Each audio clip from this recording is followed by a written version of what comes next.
Hi, this is Susan Givens with AutoSuccess, and this is Driven Her Way. We have Bethany Johnson with Cox Automotive today. Bethany, I am so glad you're here. I'm so glad too. We have had some really great conversations over the last couple days, and I feel like you bring so much to this industry, and I would love for you to just share with me a little bit about your background, because you came in from retail to the vendor side. So tell me about your career path and how Cox Automotive came about, where you are now. Yeah, I have always been a car nut. I was the 16-year-old sending away for consumer reports and all kinds of stuff, not to date myself, but yeah, I've always had a passion for the industry. My first job out of college was Ford Credit, learned the finance side. Thought I wanted to be a techie, really loved how technology could help, even back then in the 90s, could help you scale, and moved into selling cars while I got my MBA. I thought I would do it just for fun for a year, and I loved it. I loved the atmosphere. I loved the knowledge that you could gain by working in the dealership, and did that for many years until being recruited by, it was Auto and Auto Trader at the time, and recruited from the dealership side about 14 years ago. So you know that you've always wanted to be in the automotive industry, or was there another industry that you were kind of thinking about being in? Was it finance? Was it the banking side? Well, I mean, it was a little bit of everything. I love animals. I thought I wanted to be a vet, but then I saw my dog get a shot and I realized that wasn't for me.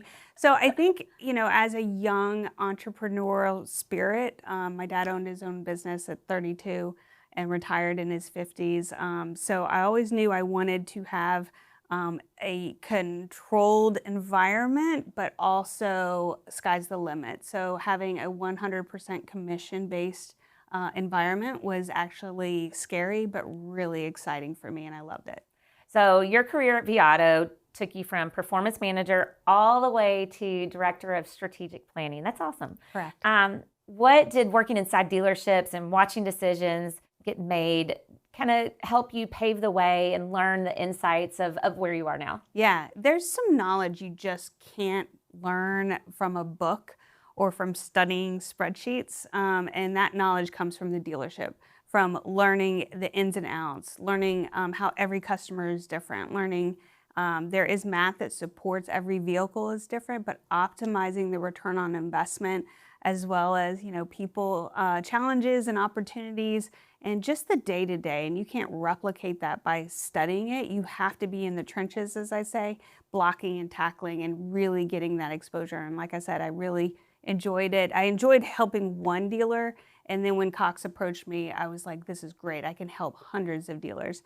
At this point, it's thousands of dealers that I've touched, and I really want to continue helping just the industry. There's so much, pivoting and learning. So, are there any nuggets or just little takeaways that you have given to dealers to kind of help them grow within their jobs, within their industry? I mean, there's a ton, right? So, always be learning, and when in doubt, learn from the shopper. The shopper's behavior shifts. And if you don't mimic it as a dealer, so bridging that gap between shopper and dealer will always be profitable and more efficient.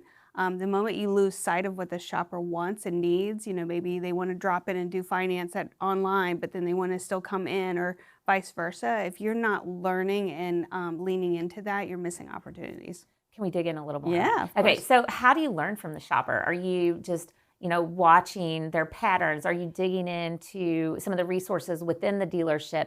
What are some ways to really learn that shopper and the way they're doing things? Sure. I always say math doesn't lie, so I lean into the data. I'm kind of that car nut that also likes, technology. And technology has come so far in the 30 years. That's what I counted last night. It was 30 years that in the industry. So with that being said, using that technology not to replace the personable experience, but to scale it, to cover more ground. And what the shopper wants, we have that data at Cox, their click track, what they're digging into, where they're disconnect. We're always having focus groups on, what's the pain point? Is it still trade-in? Is it finance? And really dissecting that. And then as a dealer, understanding that, not just reading the spreadsheet and saying, okay, well, we're good here, but we have opportunity here, is just really always be learning and leaning into that math so it can guide on the opportunities. Love it. Love it. Okay, after 20 plus years in Yes. the automotive industry, what's your gut telling you about the used car market right now? Well, I think it's going to be interesting in 2026, right? We've got some headwinds that our economists are alerting the industry on, and I think we need to take note of that. You know, whether it's EV challenges, those used cars coming off of leases, we're starting to see that. Of course, affordability. I think affordability is really top of mind, and the sentiment from dealers and shoppers is a little down in the dumps on that. But to me, that's an opportunity, right? That's a way to sell them is, you know, rather than, it could be as simple as rather than putting out rebates on new cars is what does that mean for my monthly? Because shoppers want to know that monthly. So just really being the devil in the details, those dealers who really concentrate on affordability and showing what you get for that value of that payment and really leaning into that is going to be key, as well as managing your inventory.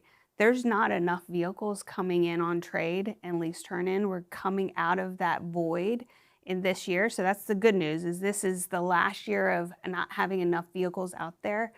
And dealers are really feeling the pinch at you know, finding what they need at auction at a profitable point. So when we look at the 7 sources of consumer-driven opportunities for inventory. So what I mean is there's 7 sources, 2 are from dealers. You've got auctions, you've got dealer trades. The other 5 sources or channels are all consumer-based. So it's trade-in, it's private party, it could be ICO, it could be equity mining, and then most importantly is service drive. So those dealers that the devil's in the details, that they learn to really optimize those channels, we're seeing them to be successful, increase ROI and market share. That's some really good information. You know, I feel like service drive, I agree with you. That's number one. Can you dig a little bit more on that? Yeah, we see a lot of redundancy of effort, right?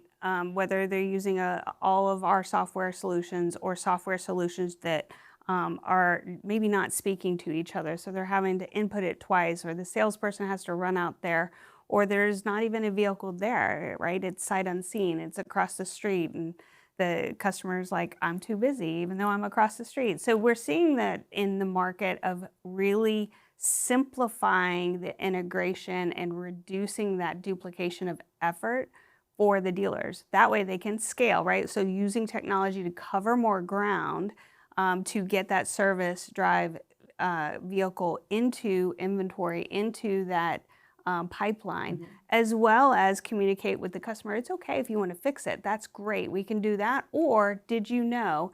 And it's something like in the 40% that customers in the service lane are open to having that conversation, but they just don't even know, you know, how to start it, and they almost don't think that selling their car and buying their car, shoppers identify that as 2 different transactions, which is interesting because us in the industry have always known it's 1 transaction, but you know, perception is reality. You're right. You're right. It's knowing your customer Yep. and educating them. So you've built a long career in an industry that hasn't always been easy for women, especially to step into the leadership role. What would you say to a woman just walking through the doors of a dealership for the first time and wanting to try and figure out her career path? I think you have to early on set the tone and earn your seat at the table. And then, and what I mean by that is know your product.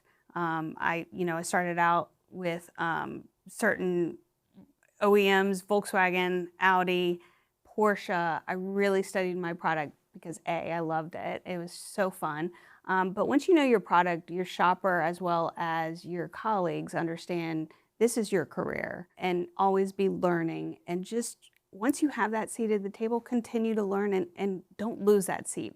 I think some of us that have been doing this a while, I almost lost a little bit of confidence a couple decades ago, just thinking, well, you know, it's a little different now. It's not. That knowledge that I talked about that you learned at the dealership, working in the trenches, it doesn't go away. Continue to evolve and help the shopper and the dealer, and then just do whatever you want. You could be promoted. You could stay in a job you love. But we do need more women in the industry. It's a super exciting time. I feel like this is the best time to Yep. come into this industry.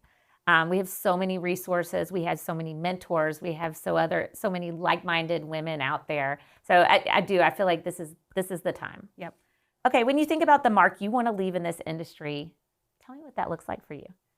Well, I would have thought by today I'd be, hundreds of dealers, yes, but thousands of dealers. Just really, it's so rewarding to help someone accomplish a goal that they have. And it's not just making more money and selling more cars. It is super exciting to buy and purchase and be in a car dealership and have that. So, I would just say that we continue to move the football right towards that goal of using technology to assist both the scaling at the dealership as well as throughout the workflow. Just really keep being yourself. Treating customers the way you would want to be treated is how I got started in this industry. I was like, why do we do it that way? I would just want, and just really being okay to ask those questions and change and evolve. Just giving advice to young women in the industry, that's some really good advice there. Are there any takeaways, any resources, things that they could do right now to further their career that, that you could give them? I think we're on the cusp of that, right? I think just sitting here today and early days of what our small network of women and putting our heads together, I would say keep checking this channel. I would say keep checking back, because just in dinner last night, there were some amazing opportunities for dealers that are just being formed. As far as the blocking and tackling, if you're a woman in the dealership, or you're just young, is think how you would want a car sold to you. Think how you would want that experience to go, and continue to treat that customer. Maybe it's a different way than some of your colleagues, but just don't be shy about that, and be yourself. Be yourself. I agree. I'm going to kind of ride your coattail on this. I, would challenge our audience to watch this entire series. Find a woman that we have connected with that you think would be somebody good that you could ask questions to, that you could be your mentor, and reach out to them. It is so easy to find contact information or these ladies online. So, that would be my challenge to our audience, is to reach out to somebody from the series. Yeah, and you could call it virtual coffee or whatnot. Is don't be shy. Don't be. We tend to not have too many shy people in the industry, women included. But I've had virtual coffee with men and women that I'm like, hey, what do you do? What do you learn? That's interesting. How does disposal work? And those kind of questions. And nowadays with technology, you can do a virtual coffee. So reach out to whoever on LinkedIn or through networking is key. I agree. Bethany, thank you so much for fun. our conversation. It's been great. Thank you, Susan.